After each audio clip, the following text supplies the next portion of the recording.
ओम नमो भगवते वासुदेवाय। अनंत चतुर्दशी की आप सभी को ढेरों शुभकामनाएं। अनंत चतुर्दशी के दिन भगवान विष्णु के अनंत स्वरूप की पूजा की जाती है। इसके साथ ही इस दिन गणेश विसर्जन भी किया जाता है। इस साल अनंत चतुर्दशी का त्योहार 6 सितंबर को मनाया जा रहा है।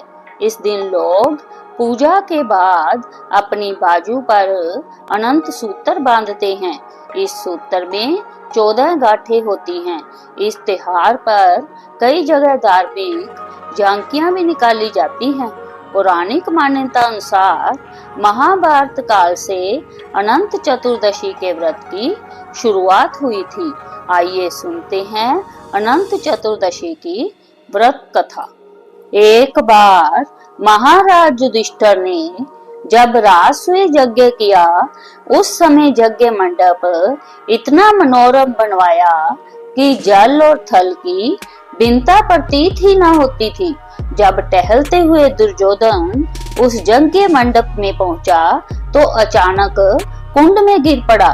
तो द्रौपदी ने जय देखकर उपहास करते हुए कहा कि अंधों की संतान अंधी होती है। यह बात उसके हृदय में बाण जैसी लगी तथा बदला लेने की मन में ठान ली। कुछ दिनों बाद ही उसने पांडवों को बुलाकर दूत क्रीड़ा में परास्त किया। हार होने पर उन्हें प्रतिज्ञा अनुसार 12 वर्ष का वनवास दिया। एक दिन भगवान कृष्ण जब मिलने गए तभी युधिष्ठिर ने सारा हाल सुनाया और उसे दूर करने का उपाय पूछा। तब कृष्ण बोले कि विधि पूर्वक अनंत भगवान का व्रत करो, तुम्हारा खोया राज्य पुनः प्राप्त हो जाएगा। इसके बाद श्री कृष्ण ने एक कथा भी सुनाई। प्राचीन काल में सुमंत नामक ब्राह्मण के सुशीला नाम की एक कन्या थी। ब्राह्मण ने बड़ी होने पर उसका विवाह कौंडिन्य ऋषि के साथ कर दिया। कौंडिन्य ऋषि सुशीला को लेकर अपने आश्रम की ओर चल पड़े। रास्ते में संध्या हो गई। नदी के किनारे सुशीला ने देखा कि वहां पर बहुत सी स्त्रियां किसी देवता की पूजा कर रही हैं। उन सब ने सुशीला को अनंत व्रत की महिमा बताई।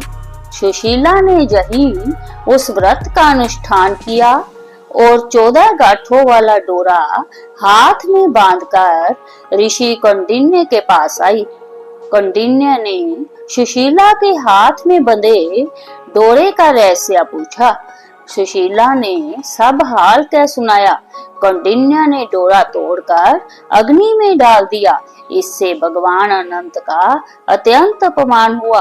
परिणाम यह हुआ कि ऋषि सुखी न रह सके और उनकी दान दौलत समाप्त हो गई।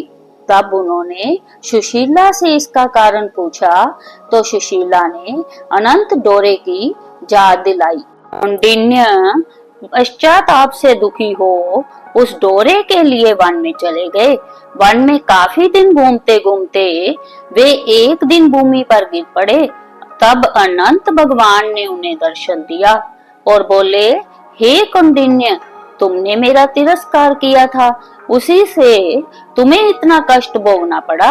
ज्ञान हो गया हो तो अब घर जाकर अनंत का अनुष्ठान 14 वर्षों तक करो। इससे तुम्हारे दुख दरिद्र मिट जाएंगे तथा धन धान्य से संपन्न हो जाओगे। कौंडिन्य ने वैसा ही किया और उन्हें सारे क्लेशों से मुक्ति मिल गई। श्री कृष्ण की आज्ञा से युधिष्ठिर ने भी अनंत भगवान का व्रत किया, जिसके प्रभाव से पांडव महाभारत के युद्ध में विजयी हुए तथा देर तक राज्य करते रहे। जय श्री हरि विष्णु।